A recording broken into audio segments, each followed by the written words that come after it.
Good evening, sir. So, my question to you is how can I stop taking things personally? So, many a times it happens, like many things affect our life. Sometimes our work is not completed on time or it is not completed perfectly. That affects our mood a lot. Not only things, many people affects us so much. They are not that much important, but that course of action decides our mood and our course of action, which is not good in any way. So I just wanted to ask that how can I stop these things taking personally? Thank you, sir. You are the person, right? When you say you take things personally, you are the person Yes, who experiences all those things, right? yes, sir. So the first problem is not that you take all the things that happen to the person seriously. That's not the first problem. A lot of things happen to those person, right? There is a person and stuff is happening to the person. Someone comes and says, oh, uh, you deceived me. Someone comes and says, oh, you are simply incompetent. And the person takes these things seriously, and then the person says, oh, it's a problem that I take things seriously, right? Yes, sir. No, that's not the first problem. The first problem is that the person takes herself seriously. If there is no person, what is left to be taken personally? The person is the first problem. Taking things personally comes much later. Why do you take seriously the person that you are? Why do you believe in your personhood so much? It does not need to be so abstract. So we'll simplify it. See, what do we mean by the person? When you say person, you mean yourself, right? You have a certain age, Yes, sir. certain knowledge. You come from a certain background. Somebody asks you, where did you do your boards from? You'll talk of a school, you'll talk of a city, you'll mention the name of your parents, you identify with a gender, and you have aspirations and dreams. This is all that constitutes a person, right? Yes, sir. That's what makes a person. So there is the face, the face is there, and the face represents the body. So there is the face. And then the face has eyes, and the eyes have dreams, right? And then there is the mind, and the mind has thoughts, ideologies, memories, experiences, all these things, right? That's who the person is. That's who the person is, right? Now, why does this person need to be taken seriously? Where does this person come from? Did you choose your gender? Did you choose your religion? Think of all the things that have happened to you, and you will find 99% of all that is simply accidental. Right? It's just that the ego within likes to exercise doership. So even if something is accidental, it says, I did that. I did that. For example, you must have cleared a certain entrance exam to be in the college you are. Right? Yes. Now, a lot of that comes from your gray material, your brain stuff. Right? IQ is important if you are to clear an entrance exam. Of course, other things too are important, but without your gray matter, you'll find it very difficult to clear an entrance, right? That gray matter is largely biological, genetic. One does not choose it. One can at most exercise it. Right? And we know of precocious talents, we know of wonder babies, we know of kids who, at the age of 6, are solving problems that you encounter in class 8th or 10th. You have read of them, right? So all that is just prakritik, natural. And what is natural is accidental. So how can the person be taken so seriously?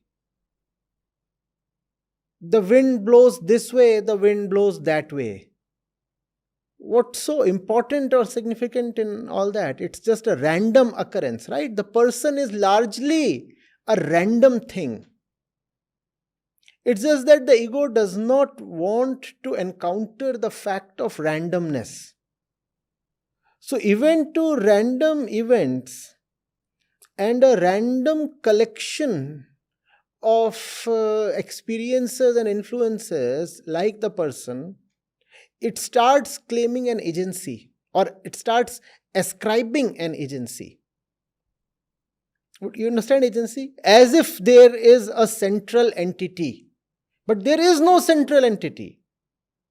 The central entity itself is a myth, and the entire aim of wisdom is to get rid of this fictitious central entity claiming to be real. What is this fictitious central entity called? The ego, the self, the I. Okay, sir. Right? Okay, sir. And it's the self, the I, that's at the center of the person. Right? Now someone comes and says, oh, you are ugly. The thing is, you did not even choose to be pretty. How can you choose to be ugly? Nobody chooses her color, nobody chooses her height. Even the things where we think we have exercised a choice, that choice is a greatly influenced choice, is it not? Yes, sir. Think of the way people, for example, choose their college, or choose their jobs, or choose their partners. Are these free choices? These are not free choices. Though we say I chose, but I never really choose.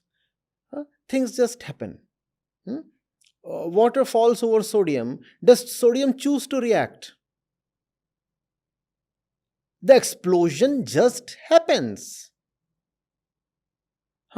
And sodium is more honest than human beings, in the sense that sodium does not have an agency that claims I did that. But when it comes to human beings, we all have a central fictitious agency that says, I did that. Whereas events happen just in the way water happens to sodium. That's the way our life events take place. So why to take the person so seriously? If you have a certain ideology, probably you got it from your house or neighborhood or school or media. It's not yours. So somebody comes and casts aspersions at your ideology. That's fine. That's not your ideology. Your religion. Nobody chooses her religion. And even when people say they are choosing their religion, even that choice is an influenced choice. So no choice at all. Nobody really chooses a partner. People just fall in love, and that's also chemical, biological, just so predictable. So the person herself is a bit of a joke. There is no person. And if there is no person, how can you take things personally? Let barbs be thrown at you. If you do not exist, how will they hurt you? Will they hurt you? They will not hurt you. Something hurts you only when you exist to resist that thing. Right? A stone thrown through air does not hurt the air, or does it? But it hurts the first thing that resists it.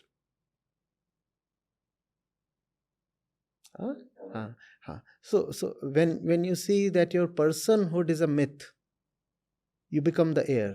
You become the open sky. Then you cannot be hurt. You're not hurting me.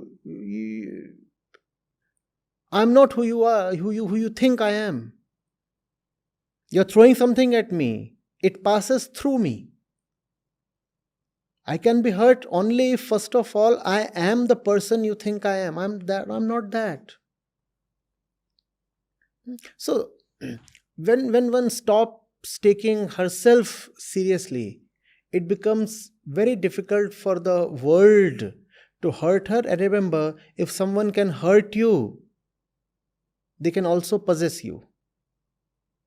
The one who is able to hurt you will also be able to control you.